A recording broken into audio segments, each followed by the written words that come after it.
Hello everyone, I welcome you on behalf of HDFC Mutual Fund to discuss our NFO, which is HDFC Multi-Cap Fund. To know more about this fund, we have with us the fund manager, Mr. Gopal Agarwal. Gopal has close to 2 decades of experience in the field of investments. Welcome, Mr. Gopal. Thank you. To begin with, Gopal, can you throw some light on the construct of the fund for our viewers? So, as the name suggests, the multi-cap fund will invest in all the three categories of market, which is mid-cap, large cap and small cap. So, in this fund, we'll invest minimum 25% each into these three segments of the market, while for the remaining 25%, we have taken enabling provision to invest either into REIT or InvITs or into the fund of funds or in any other mutual fund schemes also. Okay. So you said it is a mandated allocation of 25% in each of the market segments. What about the balance 25%? Will it be dynamically managed?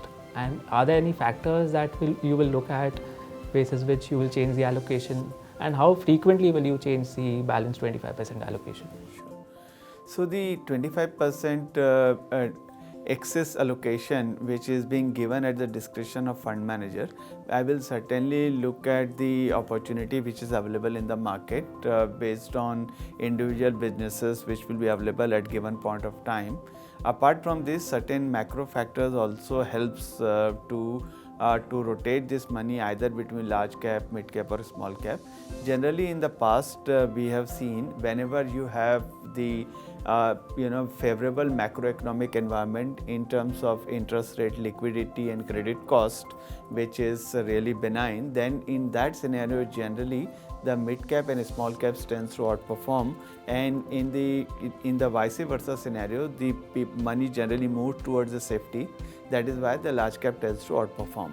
So I will also look at not only the bottom up, the opportunity which is available, also look at the top down sector to rotate this 25% of the money.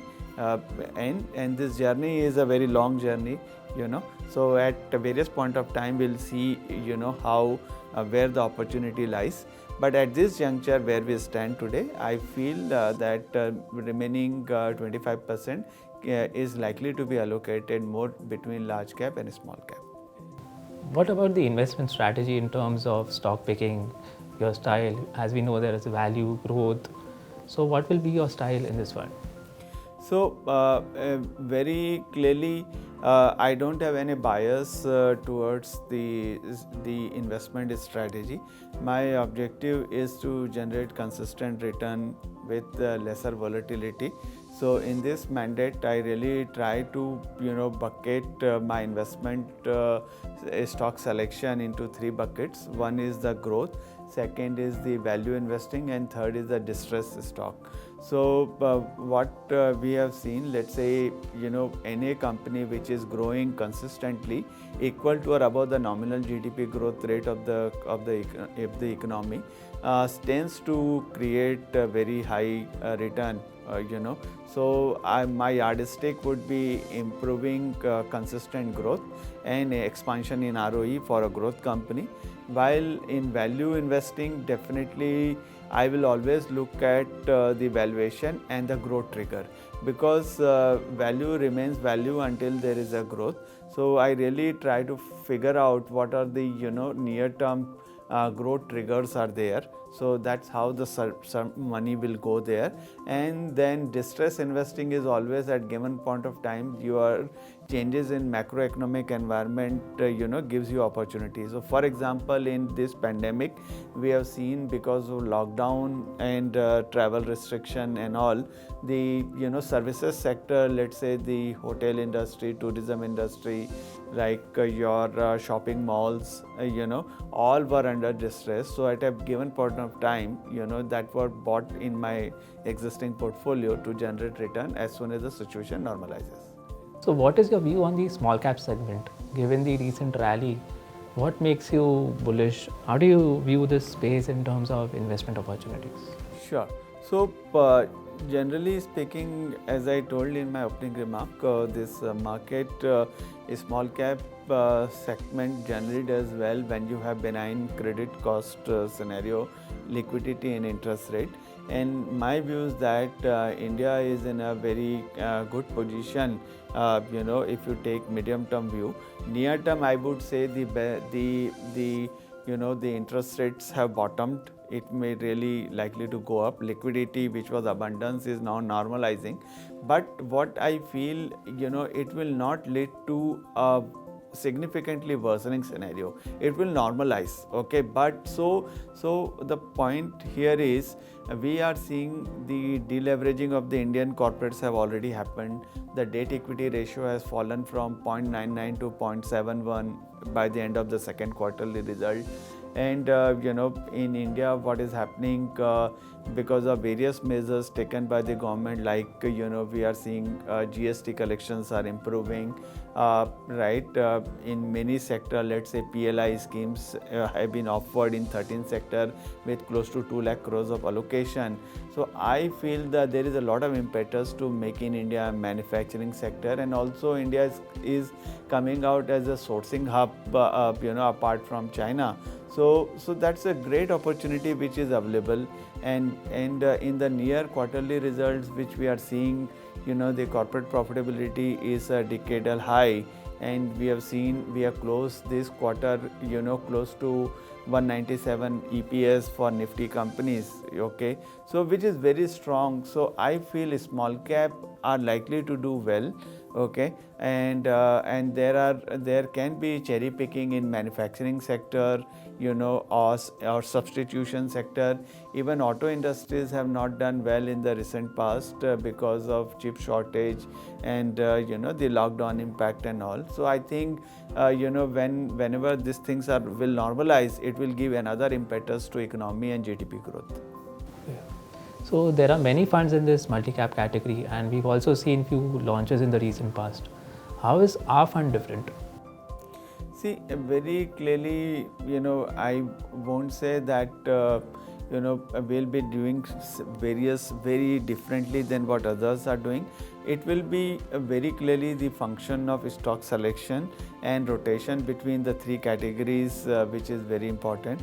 Here, like in HDFC Mutual Fund, we have very strong research base. We have 9 dedicated research analysts, and 3 fund managers also have, including me, have research responsibilities.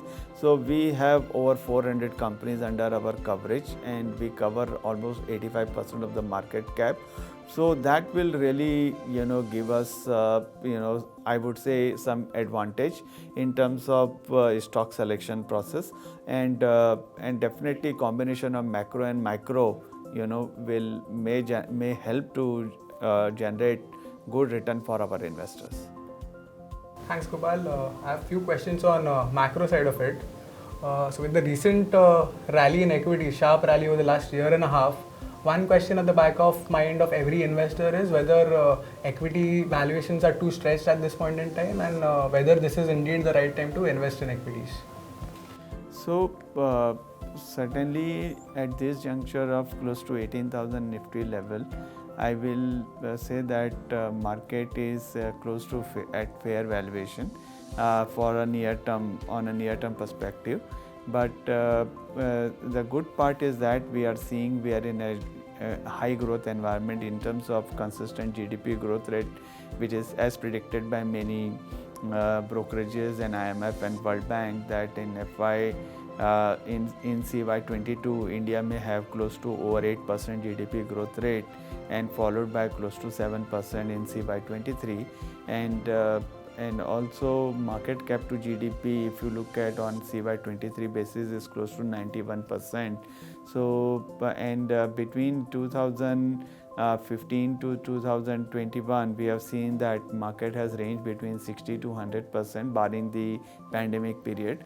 So definitely market is not cheap, but looking at the scenario, it is not excessively overvalued also. So it is, you may say it's in a fair value zone at this point of time. You mentioned healthy earnings outlook over the next few years. Over the past few years, what we have seen is actual earnings actually missing the estimate. So do you see that trend reversing over the next few years? So certainly in the past, between FY15 to FY25 consecutive years, we have seen We started with a high base, and there was a downgrade every year because of various factors which played out during that period, from global slowdown to asset quality review of banks and many other factors.